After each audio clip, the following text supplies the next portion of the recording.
Hi friends, நம்ம மாடி தோட்டத்துக்கு வந்தாச்சு.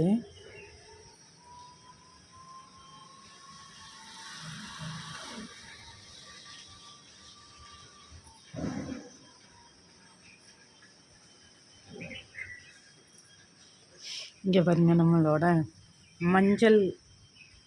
மஞ்சள் கிழங்க வச்சோம்ல, அது நல்லா வந்ததுன்னு காமிச்சேன் இல்லைங்க.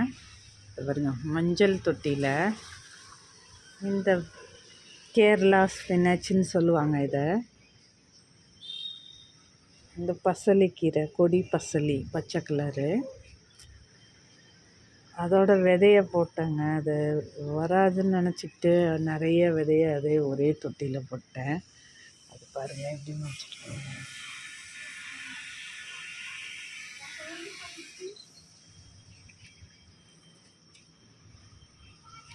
சுற்றி சுற்றி சுற்றி நிறைய முளைச்சிருக்குதுங்க.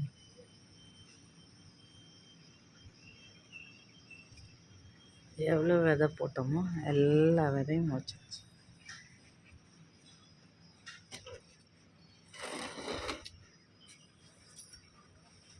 நான் நினச்சிக்கிட்டேன் அது குச்சியில் தான் வரும், விதை உளுந்தால் வராதுன்னு நினச்சிக்கிட்டு குச்சியை தாங்க உடச்சி இதில் நட்டு வச்சுருக்கேன். இங்கே வந்து அது வரவே இல்லை.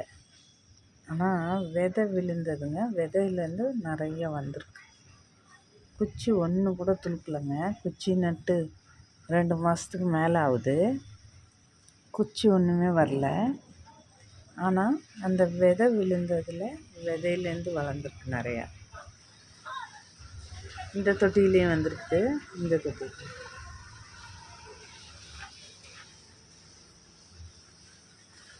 இது மட்டும் இல்லை, ரெட்டு பசலையும் வந்திருக்கு பாருங்க. காமிக்கிறேன். இது ஒரு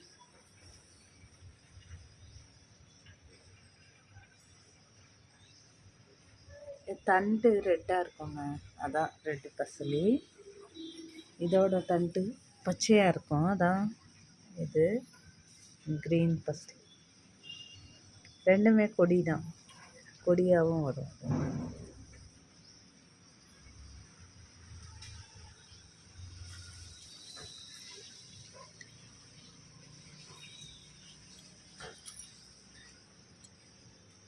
நம்ம பிரிவிங்கிள், ரெட்டு பிரிவிங்கிளில் விதை இருக்கான்னு பார்த்து எடுத்து போடலாங்க.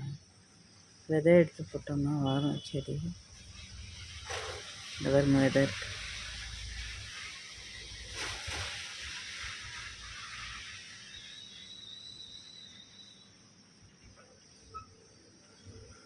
அதை எடுத்து வேறு தொட்டியில் போட்டுவிடும்.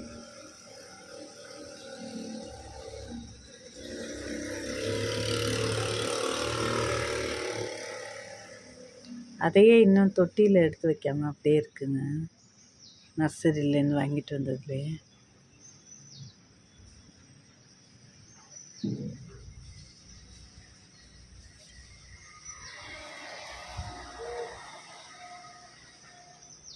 இந்த தொட்டியில் பாருங்கள் என்னெல்லாம் முளைச்சிருக்குன்னு.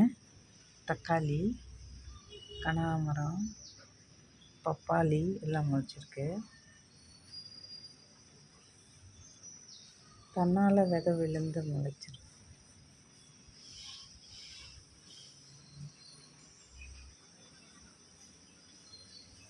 இந்த பாருங்க, இந்த தொட்டியில் ஒரு கனகாமர செடி முளைச்சிருக்கு. இந்த தொட்டியில் அந்த பச்சை பசலியும் முளைச்சிருக்கு.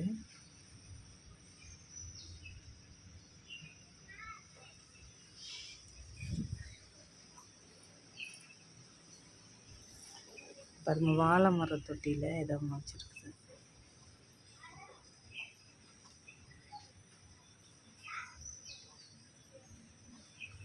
தன்னால் மழை வந்ததும் என்ன விதெல்லாம் எதில் விழுந்திருக்கோ எல்லாம் முளைக்குதுங்க.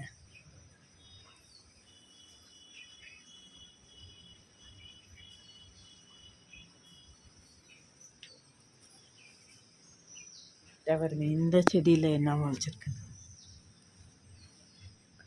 இது ஒரு செடி முளைச்சிருக்கு. இது ஒரு தக்காளி செடி முளைச்சிருக்கு.